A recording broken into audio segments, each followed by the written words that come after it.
It's wonderful to be able to be with you today, and I thank you for the honor and the privilege.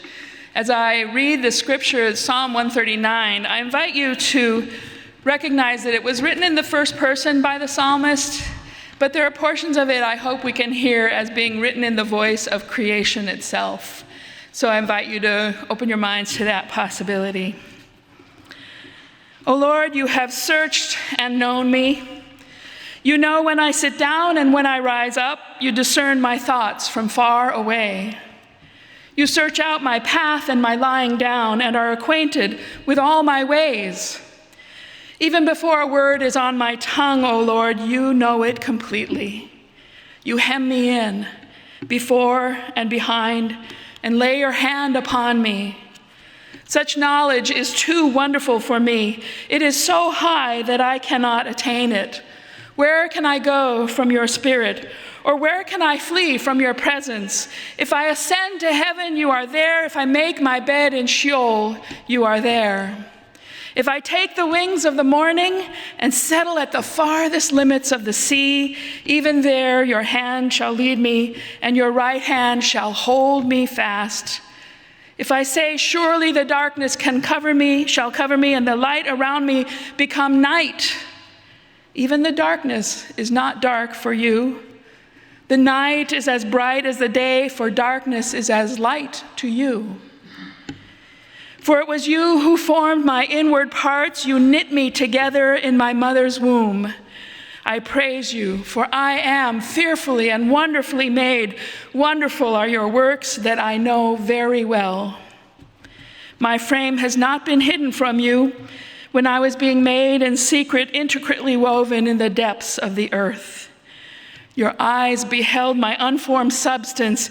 In your book were written all the days that were formed for me, when none of them as yet existed. How weighty to me are your thoughts, O God. How vast is the sum of them. I try to count them. They are more than the sand. I come to the end. I am still with you. Oh, that you would kill the wicked, O God, and that the bloodthirsty would depart from me. Those who speak of you maliciously and lift themselves up against you for evil. Do I not hate those who hate you, O Lord? And do I not loathe those who rise up against you?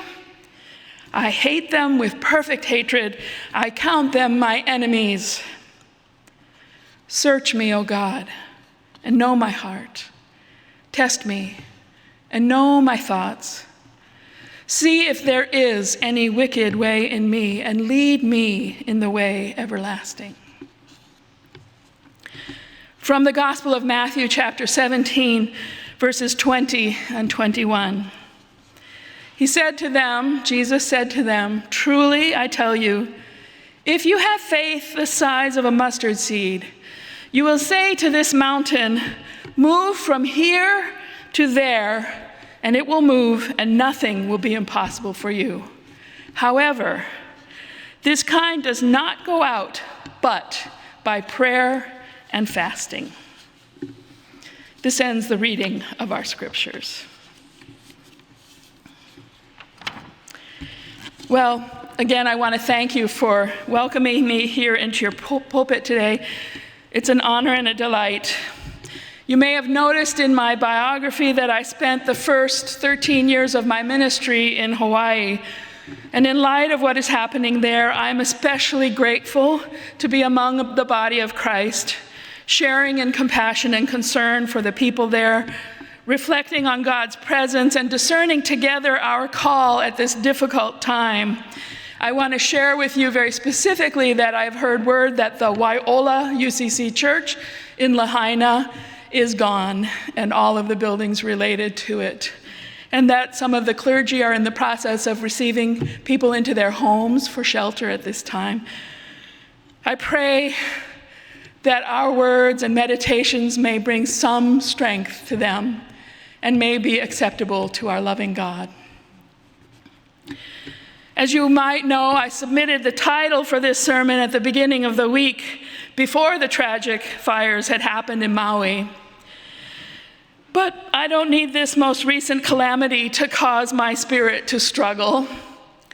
As you may also have noticed in my biography, deep concerns for the planet, its people, creatures, and ecosystems have become my constant companions in recent years, and especially in these last months while I have been on hiatus from active ministry.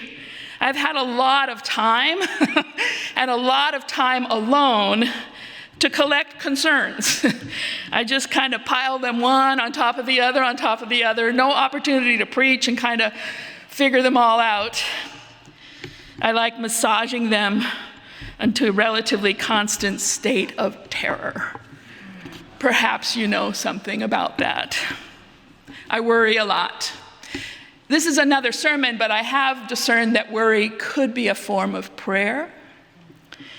I worry about victims of war huddled in dark basements while bombs fall all around them. I worry about refugees and migrants, visualizing them in detainment camps or striving to cross dangerous rivers riddled with deadly obstacles. I obsess about political wrangling and divisions in our country and wonder what happened to the values of truth-telling. And when was it that fear and greed became the prime motivators of our leadership? I rage at the number of gun killings that we seem willing to tolerate, most of them racially motivated. I grapple with what it means to be living in what I call a technocracy, in which clever people, solely because of their cleverness, are essentially amassing great power without ever having taken an ethics class or ever having made public promises to care for people. And most of all, I worry about the planet and her systems, creatures, and health. She is just not well. I was already worrying a lot when the tragic fires in Hawaii happened. My worry is a mountain I am having trouble climbing, nonetheless moving.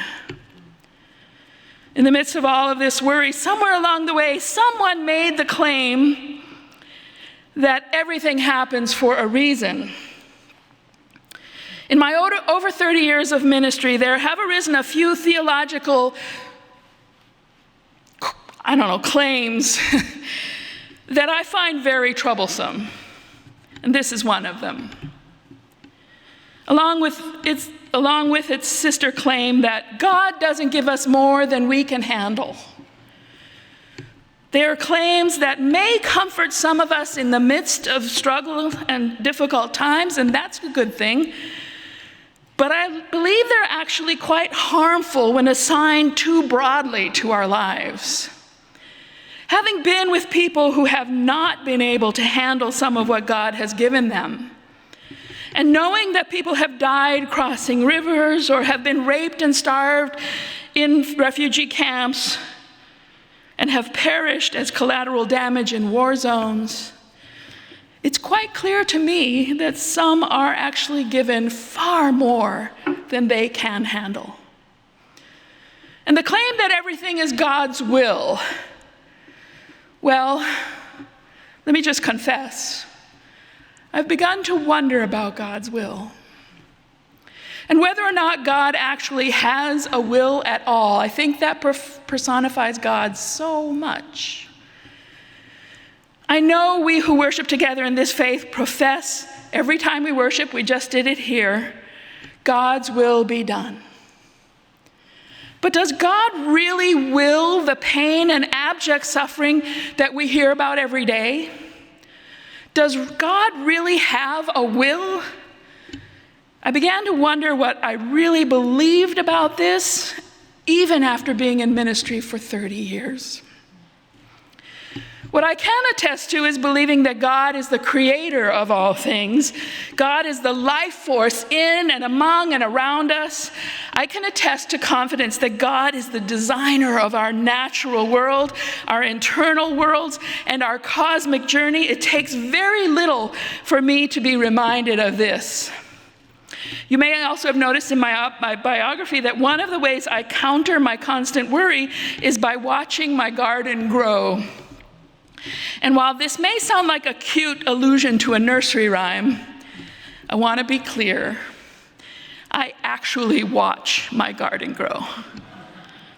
And while this may sound like it's powerful testimony to God's miraculous design, and I can put a tiny piece of natural matter into the ground and watch it day after day, and let me tell you, minute by minute doesn't work, but day after day, become different, become larger, become something unique and something utterly beautiful.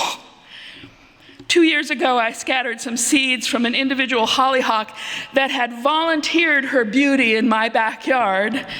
And I scattered one pod of her seeds in a whole other section of the yard, excitedly hopeful for more. I love hollyhocks. But last summer, nothing happened, and so I assumed that I had done something wrong or the soil wasn't right or whatever. This summer, to my great surprise and delight, a whole swath of hollyhocks emerged, and you better believe I watched day after day as they became themselves in multiple colors, miraculously, standing proud and regal in all their glory. Plants are one of the most immediate proofs of God's delight as a creative force. In Hawaii, this is true of plants on a grand scale. Now, banana flowers. How many of you have ever seen a banana flower? How about a bird of paradise? So translate the bird of paradise, twice as big, all white, rather than orange and yellow and green. And it has a blue tongue sticking right out of it, as if it has stories to tell. The passion fruit flower, it has a stamen that is three-pronged, and then around that is a frilly lace of tendrils, and then around that is some petals, all different numbers, all different qualities. It's kind of like the clematis here, which flowers in a variety of petals. Have you ever noticed there are 3 petal, 4 petal, 5, 6, 7 petals on one plant? God doesn't need everything to be even Steven. There's a flower which in Hawaii is called the pua aumoi. Some of you would recognize it as the night blooming cereus. It blooms at night for one night. Not everything is created for our pleasure and joy. There's even a pair of flowers called the naupaka, one of which blooms in the mountains and the other blooms on the seaside. Each is only half a blossom. Put together, they make one full bloom. In Hawaiian mythology, this was created when 2 forbidden lovers were discovered, one cast to the mountains, the other to the ocean, never to be brought together. If I want proof of God's design, the plant world testifies just fine. Don't even get me started then on the capacity and uniqueness of fauna, of human beings, and of ecosystems. To me, Psalm 139 attests to the fact that God is in everything, always, and imbues all with dynamic life. We are fearfully and wonderfully made in a fearfully and wonderfully made world. God's design is vast. We cannot possibly comprehend it. God's design is immortal, invisible, and wise. So I can affirm God designs, but I return to the question, does God have a will? Did the fires on Maui happen because God willed it? Is that what we are called to believe today?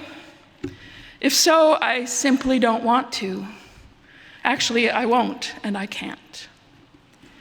So we have to return to our prayer, God's will be done, and ask ourselves what we mean by this. We say it every week. And as is often the case, I think we need to look a little further in the text, in this case, in the prayer. And remember the next phrase that comes, God's will be done on earth as it is in heaven. There is a beloved community, this phrase coined by the Reverend Dr. Martin Luther King. that is at the heart of God's motivation, what some call the realm of God, the realm of heaven. Now, I would like to propose, given everything we've said about plants, flora and fauna, that there's actually a beloved communion desired by God. And that if God has a will, and I actually believe God does have a will, it is for all to grow toward this beloved communion on earth as it is in heaven. God's will, God's design, God's desire are for our wholeness that will contain all the delightful variety that we can witness if we take the time to observe any of God's creation. And that wholeness contains a balance that does not include unjust suffering, unmitigated power-mongering, and the demise of our natural world because of the overreaching of the number one invasive species on the planet, human beings. God's will is for us to help life on this earth become like life in what might be heaven. A beloved communion of all things in balance. Of course, this would include suffering and pain and challenge. That's what happens as we live and breathe and die and are in relationship. But not the kind we witness these days that are the products of too much greed and fear among human beings. I believe we have the capacity to change the world we live in. The question is, do we have the will? When I heard about the fires in Hawaii, my first reaction, to be honest, was anger. Yes, they happened because of what commentators have said recently, because of a random convergence of the drought on that side of the island, the long grass is growing, and a hurricane that was blowing by. But I couldn't help but think about the convergence that happened years before of corporations taking the fields, turning them into pineapple and sugarcane fields, not the native plants of Hawaii, then leaving because they could do that more cheaply somewhere else. And by the way, the original decision probably didn't include much of the voice of the native Hawaiians. Leaving, grasses grow, and climate change over the past 2 decades, meaning more and more drought in that part of the islands. The fire that destroyed Lahaina, in my contention, was a direct result of human-caused climate change. And we have known this, that it's been happening for decades, and we have not had the will in a large enough scale to do enough about it. I recycle, but that's not enough. Now, Lahaina town is gone. When Psalm 139 shows up in the lectionary, it may be interesting to note it doesn't include the verses in which the poet asks God to smite the wicked. We don't like to think of God as vengeful, and I don't really believe that God is. I actually do believe that God does everything towards healing and wholeness. God does everything towards healing and wholeness. But I will admit to some petty, vengeful thoughts in light of all this happening. We need to remember that the psalm was written by a person. It is not God speaking, and the person is asking God to smite the wicked. I want to ask God to smite the wicked too. I may not be that mean, but I have those feelings. And just because I feel them doesn't mean God will act on them. To the contrary, I believe God delights in all and any effort to heal and bring into balance what God has designed, and desires the beauty of communion with all things.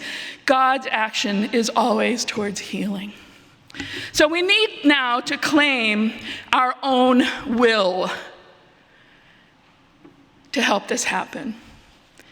We who are designed just short of God's are called to be part of the healing of God's beloved communion. We're called to embrace a will to participate in bringing God's design to fullness of life and allowing God's desires to be fulfilled among, within, and around us, and then to know that God delights in all of it when we do so. How do we do this? Returning to the metaphors of the plant world, we plant seeds. Jesus says, as recorded by the Matthean community, if you have faith the size of a mustard seed, you will say to this mountain, move from here to there, and it will move, and nothing will be impossible for you. Unless we dismiss this as another sort of nursery rhyme, let's take note.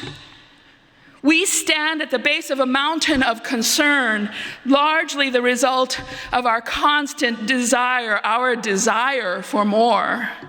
And we have work to do, and I know that this work seems insurmountable, and it will be if we don't try to climb it. As writer and activist Wendell Berry has said, to cherish what remains of the earth and to foster its renewal are our only legitimate hope. So I invite you to join me in planting some seeds. I almost brought a little container of mustard seeds to hand out to everybody, but I know that would have been too cute. And because I wanted us to hold it and to notice the comparison between this tiny seed and the size of our palm. And to recognize that that palm might represent our privilege and opportunity. Because just a small effort to begin with will matter. Unless we imagine a small gesture is not enough, if one has some power, because of our privilege, because of our position, it isn't actually a small gesture. Planting seeds of renewal in our world could literally be about planting trees and pollinators in our yard, and I'm having fun doing that. But it also could be teaching our children to be compassionate beings who care about the wholeness on the other side of the planet, or perhaps the other side of the fence. It could be baptizing our children into communities of faith that are critically thinking and faith-motivated and willing to get to the front lines in order to help justice come up. It could be teachers teaching our true history, and historians helping us to see how we could do things differently and how we can repair the pain of our broken past. It could be someone on the board of a corporation making suggestions to change the whole philosophy of that company to include a vision of beloved communion, perhaps without the board ever realizing it. It could be the inventor inventing new ways for renewable energy. It could be the teenagers enraged by what is being handed down to them, and rightly so, and the adults allowing their rage and being willing to support their creative efforts towards a different future. It is any act of love, large or small, because love transforms. It's any act of service, any act of resilience to the pulls of destructive consumerism and competition. It may actually mean not moving a mountain through strip mining, clear cutting, and fracking, but actually allowing that mountain to stay whole and grand and verdant and elegant. Unless we're inclined to say it is too complicated, and I have heard this so often, oh, that's pie in the sky thinking, it's too complicated. Well, guess what? Your mustard seed, if this is your thinking, is to help us figure out how to uncomplicate it. Work the puzzle with us. I don't know if you noticed, but verse 21 of chapter 17 in the Matthew's text, you probably haven't because I didn't realize it until recently. It doesn't actually exist in lots of translations. It's gone, it's not there. They skip from 20 to 22. It claims, quote, however, this kind does not go out but by prayer and fasting. Now, I'd like to suggest not only that we claim this verse as significant to the efforts to move mountains of concern that we have, but that prayer, in this instance especially, is not about asking for what we want. We've done that for generations, and here's where we are. But it's about opening our hearts to discern the desire and delights of God, to envisioning beloved communion, and to being guided by God's wisdom. It's allowing God to speak to us so that we can know how to act together. And fasting, we haven't done a great job of that as a people, have we? Fasting is, of course, not just about food. It's also about pulling back on our use of resources and the need for more. The fasting that can help us deal with the mountain of worry and the mountains of mess we might have made as a species is perhaps even fasting from our comforts and eases and privileges long enough to help God heal the suffering of this world.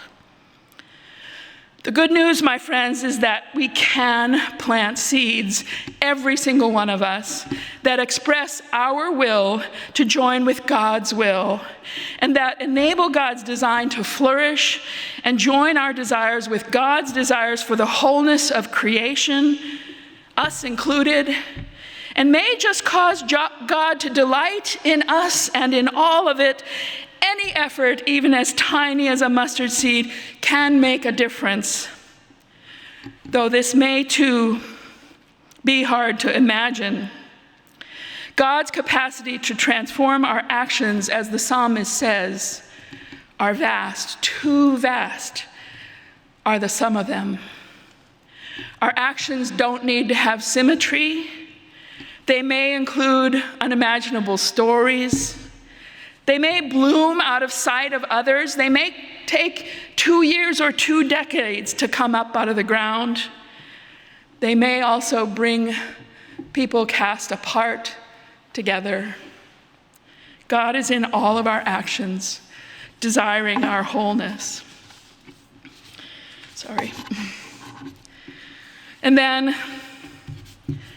we must have faith, which is not just confidence or believing. Have faith, but is action tied to belief directed towards God. That's what faith is. Action tied to belief directed towards God. A seed planted in hopeful anticipation and commitment, a building of the beloved communion here on earth.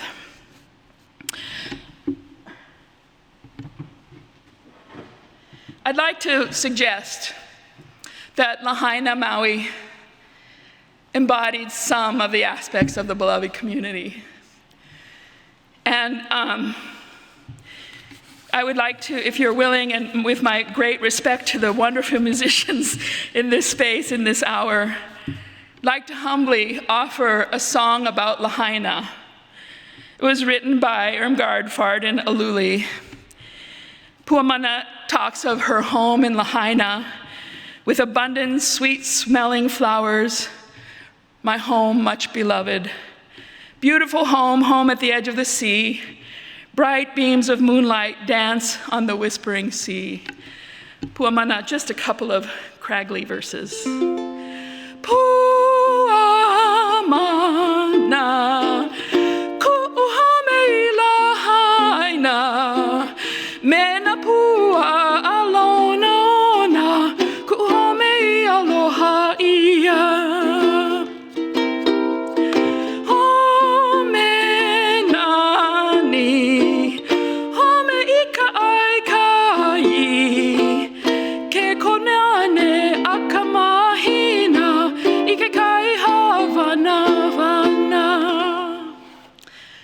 I believe in beloved communion, and I, for one, am willing to plant all the seeds I can to help bring it about.